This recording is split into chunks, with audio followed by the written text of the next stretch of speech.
আজ আমরা ত্রয়োদশ জাতীয় সংসদ নির্বাচনে জাতীয় নাগরিক পার্টি বা এনসিপির প্রার্থীদের প্রোফাইল নিয়ে একটা কুইক ব্রেকডাউন দেখব। নির্বাচন কমিশনে প্রার্থীদের যে হলফনামা জমা পড়েছে সেটা দেখলেই কিন্তু দলটার স্ট্র্যাটেজি নিয়ে বেশ ইন্টারেস্টিং একটা ছবি পাওয়া যায়। তো চলুন একটু ঘেঁটে দেখা যাক। প্রথমেই আসি শিক্ষাগত যোগ্যতার কথায়। মানে ভাবা যায় ৩০ জন প্রার্থীর মধ্যে ২৬ জনই কিন্তু উচ্চশিক্ষিত। এর মধ্যে ২ জন তো পিএইচডি ডিগ্রিধারী আর ১৮ জন মাস্টার্স করা। বোঝাই যাচ্ছে দলটা বেশ শিক্ষিত একটা ইমেজ তুলে ধরতে চাইছে। দ্বিতীয়ত বয়স। এখানেও বেশ বড় একটা চমক আছে। দলটা যে মূলত তরুণদের ওপর ভরসা করছে সেটা একদম পরিষ্কার। প্রার্থীদের গড় বয়স শুনলে অবাক হবেন, মাত্র ৩৪ বছর। আর ৪০-এর বেশি বয়সী প্রার্থী আছেন মাত্র ৪ জন।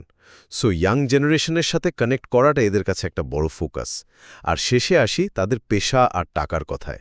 এখানেও বেশ বৈচিত্র্য। পেশার দিক থেকে ব্যবসায়ীর সংখ্যায় সবচেয়ে বেশি, মোট ৮ জন। কিন্তু আর্থিকভাবে আকাশ পাতাল তফাত। যেমন ধরুন, ঢাকা ২০ আসনের প্রার্থী নাবিলা তাসনিদ, তার সম্পদ প্রায় ৩,৮০,০০,০০০ টাকা। আবার ঠিক তার উল্টো দিকে নরসিংদী ২-এর সারোয়ার তুষার, যার সম্পদ মাত্র ৩ লাখ টাকা। সব মিলে এনসিপি এবারে নির্বাচনে একদল তরুণ, হাইলি এডুকেটেড আর একদম ভিন্ন ভিন্ন আর্থিক ব্যাকগ্রাউন্ডের প্রার্থীদের নিয়ে মাঠে নেমেছে।